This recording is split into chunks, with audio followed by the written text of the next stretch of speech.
எப்படி மகிழ்ச்சியுடைய மனதோடு இருப்பது? ஓம் சாந்தி. பார்வையினால் படைப்பு மாறிவிடுகின்றது என்று சொல்லப்படுகின்றது. அப்படியென்றால் உங்களின் ஆன்மீக பார்வையினால் படைப்பு மாறிவிடுகின்றது. இப்பொழுது உங்களுக்காக தந்தைதான் உலகமாக இருக்கின்றார். முதலில் உள்ள உலகம், பிறகு இப்போது உள்ள உலகத்தின் வித்தியாசங்கள் இருக்கின்றன. முதலில் உள்ள உலகத்தில் புத்தி அலைந்து கொண்டிருந்தது. ஆனால் இப்பொழுது தந்தைதான் உலகமாக இருக்கின்றார் அல்லவா? ஆதலால் புத்தியின் அலைந்து திரிதல் முடிந்துவிட்டது.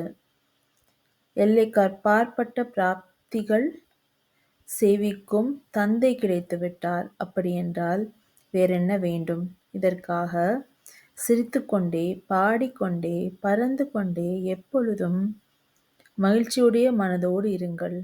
மாயை அழ வைத்தாலும் கூட அழக்கூடாது. ஓம் சாந்தி.